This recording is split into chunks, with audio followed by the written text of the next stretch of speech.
Hey guys, welcome back to the channel.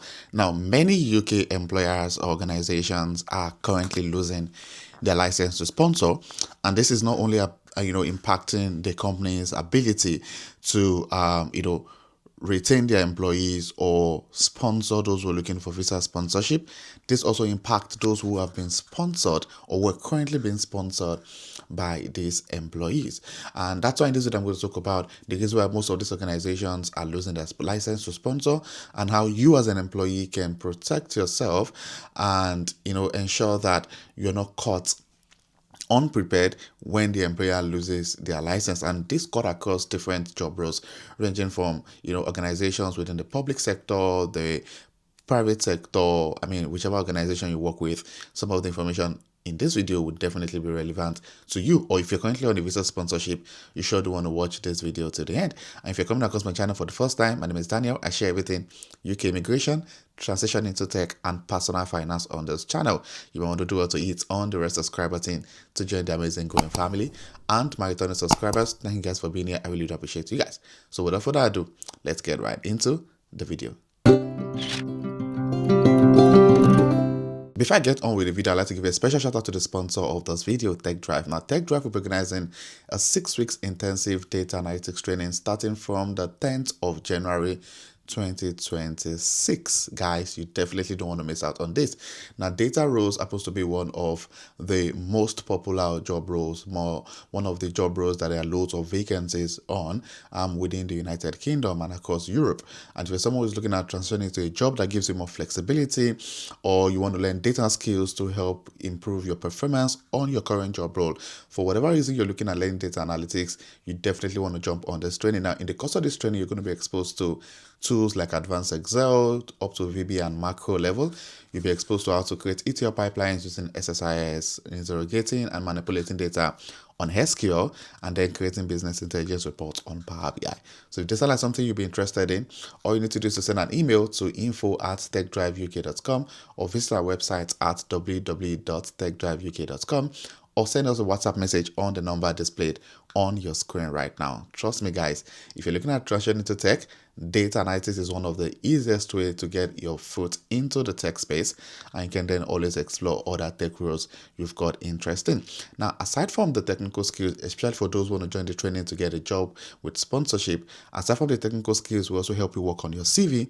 We give you some level of UK experience to help you compete at a fair advantage when you go for interviews, and also you get to work on projects, which is then used to create a portfolio towards the end of the training, which is quite fascinating. And most importantly, getting that UK work experience is the game changer. It really makes the difference between applying for loads of jobs and not getting called for an interview to getting multiple interviews and you then landing yourself a data analyst role. Trust me, guys, you don't want to miss out on this 6 weeks intensive training starting on the 10th of January 2026. Trust me, you'll be glad you did. It really can be very frustrating when you hear news of organizations losing their license to sponsor and then putting tens of hundreds of employees in a very difficult situation whereby they get letter from the Home Office asking them to get a new employer within 60 days or they have to leave the country, which is really, really sad. And I'm going to kind of break this conversation across few sectors. For example, those who are currently working within the private sector, especially if your organization is not in quotes, even if it's a big organization, to be fair. I've had a situation in October alone, we had about 8 people who had the same issue with their employer losing their license, and it was a difficult situation. I know of 2 individuals who were unable to get a skilled worker, another employer to take over their skilled worker visa, and they had to go back to their home country even though they were on a skilled worker visa. Some people apply for some visas that kind of help them buy time to stay back, and that was what majority of these guys did. They applied for a visa, so we had to contact an immigration lawyer and apply for a visa that we know the Home Office would not approve. However, sometimes it takes the Home Office 6 months to make a decision on this application, and that was what the immigration lawyer helped us to do, apply for that visa, and then it takes very long time before Home Office responded, and they were able to start looking for job aggressively, going for interviews, and eventually landing a job that would sponsor or take over their sponsorship. And I mean, it was quite difficult because I know one of them that applied for this visa I was talking about that, helps with buy time. And when they apply for the visa, you can apply for a new visa until you get a decision on the current visa. So a person got a job and the home office was taking forever to respond, and eventually lost the job because she couldn't apply for the new skilled worker visa because there's a pending application with the home office. And we had to wait for a long time. Well, by the time the home office eventually made a decision, which was of course a rejection, luckily for him, luckily for her, the organization was still willing to provide the offer again because they couldn't get someone while they took that offer back from her. And luckily for anyway, she was able to get a COS and then apply for the skilled worker visa. So it really can be a lot of a little bit tricky. So for private organizations, there are so many reasons why sometimes it's not even about them losing their license. It could be based on restructuring happening within the organization, and they decide that, okay, we need to let some people go. And the first set of people they look out for are those who are costing the organization more money, which in summary, those are being sponsored and all of those things. And about a situation whereby people, and to be honest with you, when it comes to things like restructuring, acquisition, projects being down, you always get to see the sign. Trust me, every single person I've spoken with, they lost their sponsorship, they lost their license, or they lost their visa sponsorship with the employee. They saw it coming, and they were still like, okay, still being very relaxed. So see, when you're on sponsorship, especially with an organization that, those who work as doctors and nurses within the public sector, the chances of them losing their sponsorship is like -0. That's the truth. NHS can't lose their sponsorship. Imagine NHS losing sponsorship or license to sponsor. What happens to all of the doctors, within the NHS? And the way NHS works is they provide, so the sponsorship is based on individual trust. So, for example, if, say, one of the trusts in London loses their license, which is not possible, loses their license, because that kind of situation would attract the government, would attract the public, unlike a private company somewhere who just lost their license. Nobody really cares, really.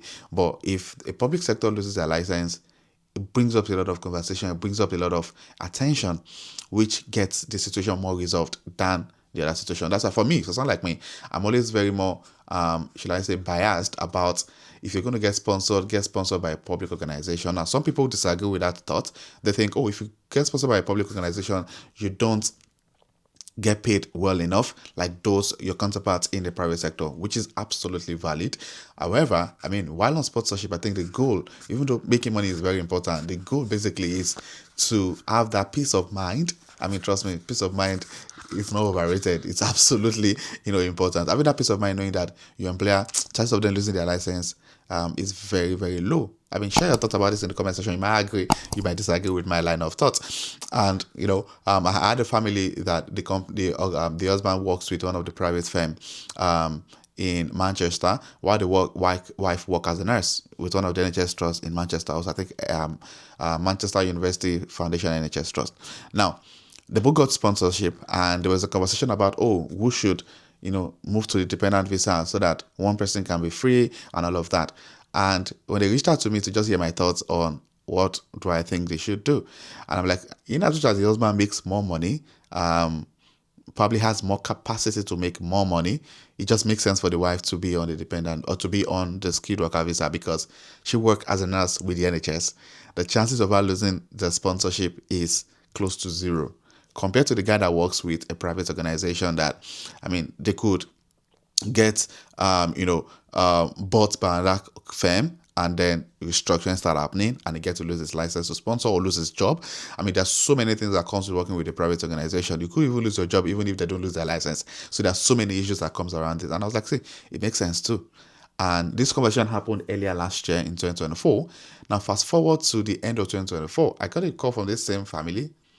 The husband got redundant. So imagine if they had decided that the husband, of course, the wife would have gone back to get sponsorship from the NHS, but it's even more cost effective if they get sponsored by the NHS. So what happens now is the husband doesn't need to pay HS fee, the children doesn't need to pay HS fee. But if they are moved to the husband's visa, one, the husband lost his license, the second lost his job. The next thing, the husband's visa requires the dependents to pay IHS fee. So yeah, there are numerous of positives that comes with getting sponsored with the public sector and with NHS in particular. And even for those who get like non-clinical work with the NHS, you get to get your refund on IHS fee. I mean, if you're my friend that work as HR personnel, business intelligence analysts within the NHS, they pay the IHS fee, but they get their refund every 6 months, which is not a bad idea. So yeah, let me hear your thoughts about this in the comment section. And if you've seen that signal from your employer that there's high possibility of them losing their license to sponsor, please don't stick to that job. Start looking for other alternative or other options elsewhere so you don't get stuck. All right, so that'll be the end of this video. Please click on the like button if you find this video informative. Click on the red subscribe button. I'm my returning subscribers. Thank you guys for being here. I really do appreciate you guys. So this will be the end of the video, and I'll see you guys in my next video. Thank you.